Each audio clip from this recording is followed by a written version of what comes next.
सारथी।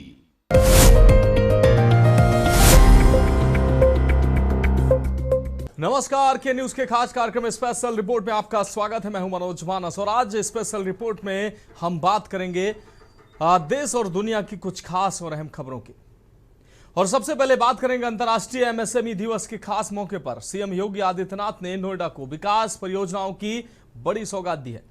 वहीं सीएम पुष्कर सिंह धामी ने चंपावत को करोड़ रुपए की विकास परियोजनाओं की सौगात दी है, जिसमें मिलेगी स्वास्थ्य सेवाओं को रफ्तार। और भारत के पूर्वोत्तर के राज्यों में मानसून ने मचाई भारी तबाही, बड़े पैमाने पर लोगों का जनजीवन प्रभावित हुआ है, उसकी भी हम बात करेंगे। और चलते चलते बात करेंगे धूप और लू का असर सिर्फ इंसानों पर ही नहीं बल्कि बेजुबान वन्य जीवों पर भी देखने को मिल रहा है। क्या इंतजाम इस दौरान है, यह भी हम आपको बताएंगे। तो चलिए अब चलते हैं खबरों के विस्तार में और पहली अहम रिपोर्ट का रुख करते हैं।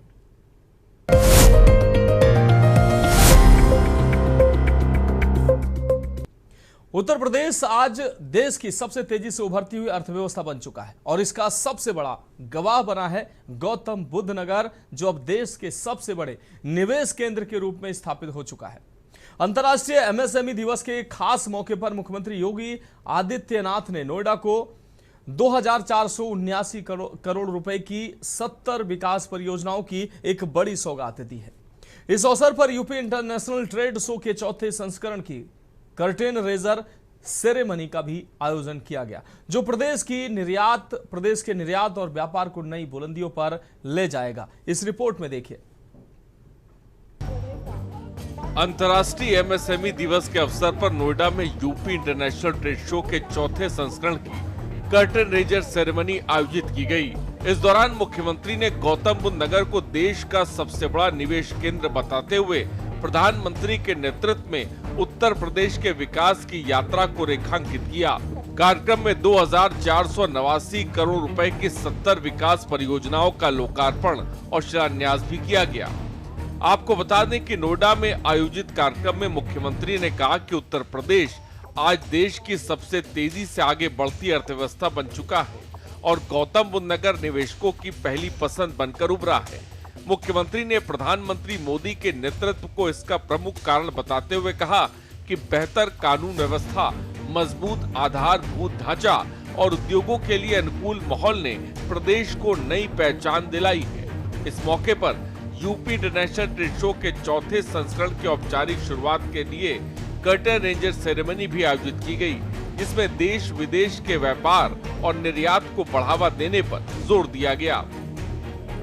परियोजनाओं का लोकार्पण और शिलान्यास, सेक्टर 96 में स्थित प्राधिकरण के नए और भव्य मुख्यालय भवन का लोकार्पण, 50 सालों के लंबे इंतजार के बाद नोएडा की प्रगति का नया प्रतीक बना। नोएडा और दादरी विधानसभा क्षेत्रों के अंतर्गत ढांचागत बुनियादी ढांचे को सुदृढ़ करने के लिए विकास कार्यों की शुरुआत, प्रशासनिक पारदर्शिता सुनिश्चित करने के लिए सभी सेवाओं को पूरी तरह ऑनलाइन करने पर जोर, एकीकृत कमान और नियंत्रण केंद्र आईसीसीसी से निगरानी करने का निर्देश, विश्वकर्मा श्रम सम्मान और लोक कल्याणकारी योजनाओं के अंतर्गत स्थानीय कारीगरों उद्यमियों को टूलकिट, वित्तीय चेक और प्रशस्ति पत्र प्रदान, स्थानीय हस्तशिल्प और माटी कला के उत्पादों को त्योहारों तथा उपहारों में पारंपरिक उत्पादों के साथ साथ उत्तर प्रदेश के लजीज क्षेत्रीय व्यंजनों को वैश्विक मंच देने पर जोर। व्यक्ति आत्मनिर्भर होगा तो परिवार आत्मनिर्भर होगा, परिवार आत्मनिर्भर होंगे तो हमारा गांव या हमारा कस्बा आत्मनिर्भर होगा। ये सभी इकाइयां आत्मनिर्भर होंगी तो हमारा जनपद आत्मनिर्भर होगा, हमारा जनपद आत्मनिर्भर होगा तो हमारा प्रदेश भी आत्मनिर्भर बनेगा और ये आत्मनिर्भर बनेगा तो भारत भी आत्मनिर्भर बनेगा। अलग अलग सेक्टर में आज उस आत्मनिर्भरता के लक्ष्य को प्राप्त करने की दिशा में तेजी के साथ प्रयास प्रारंभ हुए हैं। उसी का परिणाम है यूपी, जिस यूपी को बीमारू कहते थे, बीमारू राज्य, और यूपी आज पिछले 6 वर्ष से लगातार भारत के अंदर रेवेन्यू सरप्लस स्टेट के रूप में काम कर रहा है। हमने पिछले 9 वर्ष के अंदर यूपी की अर्थव्यवस्था को 3 गुना बढ़ाया है, प्रति व्यक्ति आय को 3 गुना बढ़ाने में सफलता प्राप्त की है। और मेरा मानना है कि जिस स्पीड के साथ यूपी ने अपनी गति को आगे बढ़ाया है, प्रत्येक सेक्टर में, जन सुविधाओं को लेकर के हो, जन लोक कल्याण की योजनाओं को लेकर के हो, इंफ्रास्ट्रक्चर को लेकर के हो, ईज ऑफ डूइंग बिजनेस को लेकर के हो, ईज ऑफ लिविंग के लक्ष्य को प्राप्त करने को लेकर के हो, हर एक सेक्टर में जो काम हुआ है, ये गति बताती है कि अगर हमारी स्पीड यही रही, इसको हम और अच्छे ढंग से आगे बढ़ाएंगे। क्योंकि अभी तो पिछली सरकारों के पाप के गड्ढों को भरने में हमें कुछ समय लगा। कार्यक्रम के दौरान मुख्यमंत्री योगी आदित्यनाथ ने नोएडा और दादरी विधानसभा क्षेत्रों में 2489 करोड़ रुपए की लागत वाली 70 विकास परियोजनाओं का लोकार्पण और शिलान्यास किया। इनमें नोएडा प्राधिकरण के नए मुख्य प्रशासनिक भवन समेत सड़क, सीवर, जलापूर्ति और अन्य बुनियादी सुविधाओं से जुड़ी परियोजनाएं शामिल हैं। मुख्यमंत्री ने कहा कि इन परियोजनाओं से क्षेत्र के विकास को नई गति मिलेगी और नागरिकों को बेहतर सुविधाएं उपलब्ध होंगी। अंतर्राष्ट्रीय एमएसएमई दिवस के अवसर पर मुख्यमंत्री ने विभिन्न जन कल्याणकारी योजनाओं के लाभार्थियों को टूल किट, चेक और प्रशस्ति पत्र भी बांटे। उन्होंने कहा कि सूक्ष्म, लघु और मध्यम उद्यम प्रदेश की अर्थव्यवस्था की रीढ़ है और सरकार इन्हें हर संभव सहयोग करने के लिए प्रतिबद्ध है। रोजगार सृजन, निर्यात, वृद्धि और स्थानीय उत्पादों को वैश्विक बाजार तक पहुंचाने के लिए सरकार लगातार काम कर रही है। सरकार का दावा है कि निवेश, इंफ्रास्ट्रक्चर और एमएसएमई को बढ़ावा देने वाली ये परियोजनाएं गौतम बुद्ध नगर को देश के प्रमुख औद्योगिक और आर्थिक केंद्र के रूप में और मजबूत करेंगी। अब निगाहें यूपी इंटरनेशनल ट्रेड शो पर रहेंगी, जिससे प्रदेश के निर्यात और निवेश को नई उड़ान मिलने की उम्मीद जताई जा रही है। स्पेशल रिपोर्ट के न्यूज इंडिया। तो स्पेशल रिपोर्ट में अब बात अगली अहम रिपोर्ट की करते हैं। उत्तराखंड का सीमांत जनपद चंपावत में भव्य विकास कार्यों और जन संवाद का साक्षी बना है। मुख्यमंत्री पुष्कर सिंह धामी ने चंपावत को करोड़ों रुपए की विकास परियोजनाओं की एक बड़ी सौगात दी है। मुख्यमंत्री ने जिले में 124 करोड़ रुपए से अधिक की लागत वाली 17 विकास योजनाओं का लोकार्पण और शिलान्यास किया है। इसमें स्वास्थ्य सेवाओं को मजबूत करते हुए जिला अस्पताल में आधुनिक एमआरआई सेवा और 50 करोड़ की लागत से बनी क्रिटिकल केयर यूनिट का शुभारंभ शामिल है। इसके साथ ही रोडवेज परिसर में करीब 62 करोड़ रुपए की लागत से बनने वाले बहुमंजिला सिटी सेंटर का भी भूमि पूजन किया गया है। इस खास रिपोर्ट में देखिए। उत्तराखंड के मुख्यमंत्री ने चंपावत को विकास परियोजनाओं की बड़ी सौगात दी। करोड़ों रुपए की विभिन्न विकास योजनाओं का लोकार्पण और शिलान्यास भी किया। साथ ही सिटी सेंटर का भूमि पूजन, कॉर्बेट ट्रेल का उद्घाटन और मुख्य सेवक संवाद कार्यक्रम के जरिए जनता से सीधा संवाद भी किया। आपको बता दें कि सीमांत जनपद चंपावत आज विकास और जन संवाद का साक्षी बना। मुख्यमंत्री ने जिले में कई विकास कार्यों का लोकार्पण और शिलान्यास कर विकास की नई परियोजनाओं को गति दी। इस दौरान सिटी सेंटर का भूमि पूजन भी किया गया, जिससे जिले की शहरी सुविधाओं और व्यापारिक गतिविधियों के विस्तार की दिशा में महत्वपूर्ण कदम माना जा रहा है। विकास कार्यों का लोकार्पण और शिलान्यास, 124 करोड़ से ज्यादा की कुल 17 विकास योजनाओं का लोकार्पण और शिलान्यास। जिला अस्पताल में गंभीर रोगों के इलाज के लिए अत्याधुनिक एमआरआई सेवा, 50 करोड़ की लागत से बनी क्रिटिकल केयर यूनिट का शुभारंभ, महिला स्पोर्ट्स कॉलेज, सड़क सुंदरीकरण और पेयजल से जुड़ी आधुनिक अवसंरचनाओं का विस्तार, रोडवेज परिसर में करीब 62 करोड़ की लागत से बनने वाले अत्याधुनिक बहुमंजिला कॉम्प्लेक्स सिटी सेंटर की आधारशिला। इससे स्थानीय व्यापार, रोजगार और अवसरों और चंपावत के शहरी बुनियादी ढांचे को भारी बढ़ावा मिलेगा।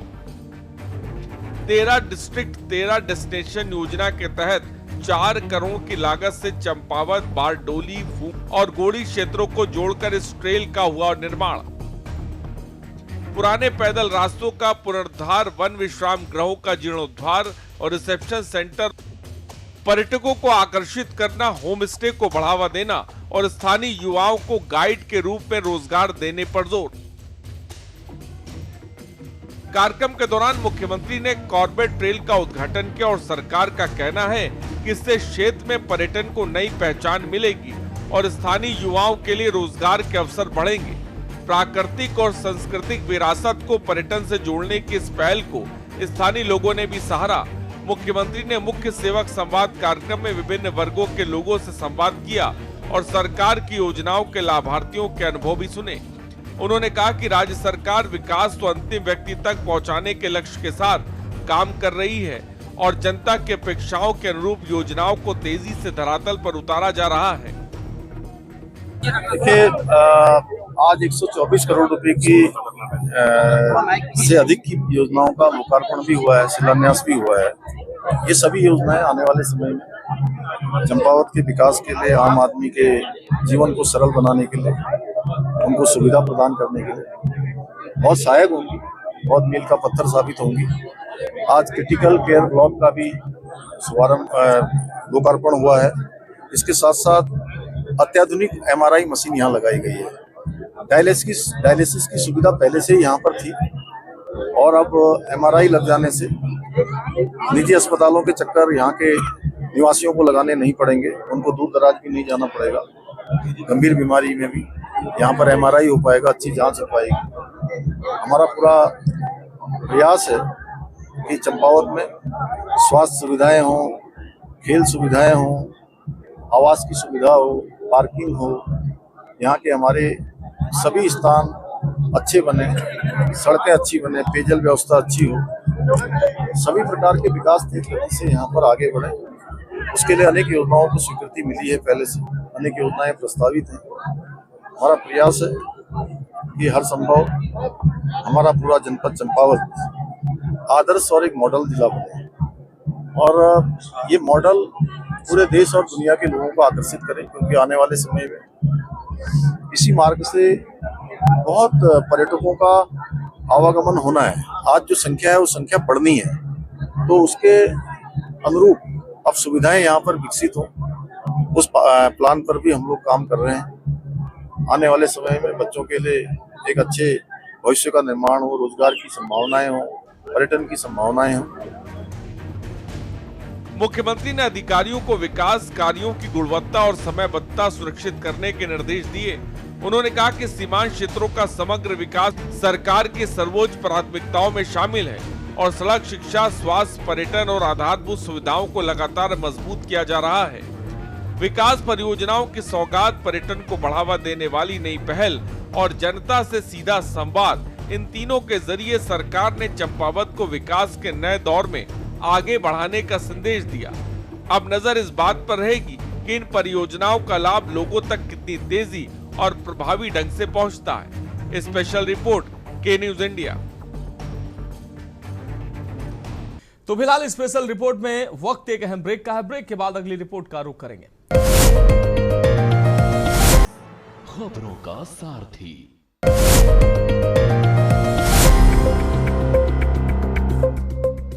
तो स्पेशल रिपोर्ट में अब बात अगली अहम रिपोर्ट की करते हैं। भारत के पूर्वोत्तर राज्यों में मानसून ने भारी तबाही मचाई है। असम और अरुणाचल प्रदेश में लगातार हो रही मूसलाधार बारिश के बाद हालात बेहद गंभीर हो गए हैं। आसमान से बरसती आफत, उफनती नदियां और जगह जगह हो रहे भूस्खलन ने जनजीवन को पूरी तरह से अस्त व्यस्त कर दिया है। बाढ़ और लैंडस्लाइड की वजह से अब तक कम से कम 3 लोगों की मौत हो चुकी है, जबकि कई लोग लापता बताए जा रहे हैं। ये रिपोर्ट देखिए। पूर्वोत्तर में मानसून ने भारी तबाही मचाई है। आसाम और अरुणाचल प्रदेश में लगातार हो रही मूसलाधार बारिश ने जनजीवन अस्त व्यस्त कर दिया है। कई सड़कें धंस गई हैं, कई पुल बह गए हैं, तो कई इलाकों का संपर्क पूरी तरह से टूट गया है। बाढ़ और भूस्खलन ने लोगों की मुश्किलें बढ़ा दी हैं। आसमान से बरसती आफत, उफनाती नदियां और चारों तरफ तबाही का मंजर। असम और अरुणाचल प्रदेश में लगातार हो रही बारिश ने हालात बेहद गंभीर कर दिए हैं। कई जिलों में बाढ़ का पानी रिहायशी इलाकों में घुस चुका है, जबकि पहाड़ी इलाकों में भूस्खलन की घटनाएं लगातार सामने आ रही हैं। असम के धेमाजी और जोनाई इलाके में तेज बहाव ने भारी नुकसान पहुंचाया। कई सड़कें धंस गईं, जबकि केमी नदी पर बना करीब 300 मीटर लंबा लोहे का पुल बाढ़ के तेज बहाव में ढह गया। वहीं सिमेन नदी पर रेलवे पुल का एक हिस्सा भी क्षतिग्रस्त हो गया, जिससे रेल सेवा प्रभावित है। अरुणाचल प्रदेश में भूस्खलन से नुकसान। राज्य में आई बाढ़ और भूस्खलन के कारण कम से कम 3 लोगों की मौत हो चुकी है और कई लोग लापता बताए जा रहे हैं। कुरंग कुमे जिले में भारत चीन सीमा को जोड़ने वाली कोलोरियांग हुरी सड़क पर ओयोंग नदी के ऊपर बना एक महत्वपूर्ण पुल बह गया है। नेशनल हाईवे 515 पर भारी जल जमाव और सड़कें धंसने के कारण असम और अरुणाचल के बीच का सड़क संपर्क टूट गया है और सैकड़ों गाड़ियां फंसी हैं। भारी बारिश और फ्लैश फ्लड से कई सड़कें और पुल क्षतिग्रस्त हैं। कई जिलों में लोगों का संपर्क टूट गया है। राहत और बचाव दल लगातार प्रभावित इलाकों में पहुंचने की कोशिश कर रहे हैं, जबकि मौसम विभाग ने अभी भी बारिश की चेतावनी दी है। बाढ़ और बारिश से हजारों लोग प्रभावित हैं। प्रशासन ने राहत शिविर शुरू किए हैं और लोगों को सुरक्षित स्थानों पर पहुंचाना शुरू कर दिया है। मानसून की ये मार फिलहाल थमती नजर नहीं आती। मौसम विभाग की चेतावनी के बीच लोगों से सतर्क रहने और नदी नालों के किनारे जाने से बचने की अपील की गई है। फिलहाल प्रशासन की सबसे बड़ी चुनौती राहत, बचाव और टूटी हुई संपर्क व्यवस्था को जल्द से जल्द दुरुस्त करना है। स्पेशल रिपोर्ट के न्यूज इंडिया। तो स्पेशल रिपोर्ट में आप बात अगली रिपोर्ट की करते हैं। उत्तर प्रदेश समेत पूरे उत्तर भारत में इस समय भीषण गर्मी का प्रकोप जारी है। इस तपती धूप, लू का असर सिर्फ इंसानों पर ही नहीं बल्कि बेजुबान वन्यजीवों पर भी साफ तौर पर देखने को मिल रहा है। इसी बीच कानपुर प्राणी उद्यान से राहत और मुस्तैदी की एक बेहद सकारात्मक तस्वीर भी सामने आई है। इस रिपोर्ट में देखिए। भीषण गर्मी का असर सिर्फ इंसानों पर ही नहीं बल्कि बेजुबान जानवरों पर भी पड़ रहा है। ऐसे में कानपुर प्राणी उद्यान में जानवरों को लू और तेज धूप से बचाने के लिए विशेष इंतजामात किए गए हैं। कहीं कूलर चल रहे हैं तो कहीं स्प्रिंकलर, रेन गन से तापमान कम किया जा रहा है। वहीं जानवरों के खान पान में भी बदलाव करते हुए उन्हें पानी और मिनरल से भरपूर फल सब्जियां दी जा रही हैं। भीषण गर्मी के इस दौर में कानपुर प्राणी उद्यान द्वारा किए गए ये इंतजाम न सिर्फ वन जीवों की सुरक्षा सुनिश्चित कर रहे हैं बल्कि पशु संरक्षण के प्रति प्रशासन की गंभीरता भी दिखा रहे हैं। इतना ही नहीं, प्राणी उद्यान आने वाले दर्शकों की सुविधा का भी पूरा ध्यान रख रहा है। पूरे परिसर में पानी के टैंकरों से नियमित छिड़काव कराया जा रहा है, जिससे वातावरण ठंडा बना रहे। साथ ही विजिटर्स के लिए भी पेयजल की समुचित व्यवस्था की गई है। प्राणी उद्यान प्रशासन का कहना है कि लगातार निगरानी और बेहतर व्यवस्थाओं का ही परिणाम है कि भीषण गर्मी के बावजूद सभी वन्यजीव पूरी तरह स्वस्थ हैं और स्वस्थ परीक्षण भी नियमित रूप से किया जा रहा है। हमारे संवाददाता ने फॉरेस्ट ऑफिसर फिरोज खान से खास बातचीत की, हम आपको दिखाते हैं। देखिए, जू में जो है हमारा मतलब सबसे गर्मी से बचने के लिए हम लोगों ने गर्मी से बचाने के लिए इनको एक तो कूलर की व्यवस्था है, कूलर है, खस की टट्टी है और पानी भी चेक कराया जाता है, क्योंकि हमारे जो कार्निवोर्स हैं वो इनका वाटर इनटेक बढ़ जाता है। और जो हमारे हार्बीवोरस हैं यानी जो शाकाहारी जानवर जैसे हिरन है और भी हिप्पो हैं, ये हैं, तो इनको हम ऐसे फल और सब्ज़ी देते हैं जिनमें पानी की और मिनरल की मात्रा ज़्यादा अधिक हो, है ना। जैसे अभी जब सीज़न में हमारा ये तरबूज था, खरबूजा है, केला है और ये सारे फल हम उनको इसलिए देते हैं ना, इनके बदन में पानी की कमी जो है वो पूरी हो, मिनरल्स जो है इनको, वो इलेक्ट्रोलाइट जो इनके बॉडी से कम होते हैं तो वो उसका इनटेक जब होता है तो इलेक्ट्रोलाइट इनके बने रहते हैं। दूसरा कूलर हमारा चल रहा है, स्प्रिंकलर्स, रेन गन हर बाड़े में और इंक्लोज़र में हमने लगा रखी है। और विजिटर के लिए भी हम लोग बीच बीच में पानी का टैंकर चलवा देते हैं सड़क पे, और किनारे किनारे तमाम हमने वो बनाए हुए हैं। हमारे डायरेक्टर साहब का सख्त निर्देश है कि कहीं भी पानी की कमी ना हो। जैसे आपका RO पे पानी हम लोग बराबर चेक कराते रहते हैं कि सारे RO सही चल रहे हैं, वाटर कूलर सही चल रहे हैं। तो इस तरह की व्यवस्था है और उम्मीद है कि जानवर भी हमारे जो है बहुत अच्छे से हेल्थ वाइज भी बहुत अच्छे हैं और उनका इम्प्रूवमेंट भी हो रहा है। जिस तरह से हम लोग करते आए हैं वही कर रहे हैं। और नया ये है कि पिछले साल जैसे हमारी सड़क वगैरह बन गई तो उससे भी थोड़ा सा चीज़ें बेहतर हुई हैं। हमारी बैटरी कार्ड का यूज़ अच्छे से हो रहा है और दर्शकों को भी इसका बहुत लाभ मिल रहा है। जहां एक तरफ प्रदेश में पड़ रही भीषण गर्मी को देखते हुए कानपुर प्राणी उद्यान प्रशासन पूरी तरह सतर्क है, वहीं दूसरी तरफ प्राणी उद्यान में मौजूद सभी वन जीवों को गर्मी से राहत देने के लिए व्यापक इंतजाम किए गए हैं। बाड़ों में जहां एक तरफ कूलर लगाए गए हैं, फर्श को लगातार ठंडा रखा जा रहा है और साफ पेयजल की व्यवस्था 24 घंटे सुनिश्चित की जा रही है। मांसाहारी जानवरों के पानी पीने की मात्रा गर्मी में बढ़ जाती है, इसलिए उनके बाड़ों में पानी की नियमित जांच की जा रही है। वह हिरण, नीलगाय, हिप्पोपोटेमस और अन्य शाकाहारी जानवरों को तरबूज, खरबूजा, केला समेत पानी और मिनरल से भरपूर फल और सब्जियां खिलाई जा रही हैं। भीषण गर्मी के इस दौर में कानपुर प्राणी उद्यान ने ये साबित किया कि वन जीवों की सुरक्षा और देखभाल सिर्फ जिम्मेदारी नहीं बल्कि प्राथमिकता है। कूलर, स्प्रिंकलर, रेनगन, पर्याप्त पेयजल और पोषक आहार जैसी व्यवस्थाओं के चलते सभी जानवर स्वस्थ हैं और उनकी लगातार निगरानी की जा रही है। साथ ही प्राणी उद्यान आने वाले दर्शकों की सुविधा का भी विशेष ध्यान रख रहा है। स्पेशल रिपोर्ट के न्यूज इंडिया।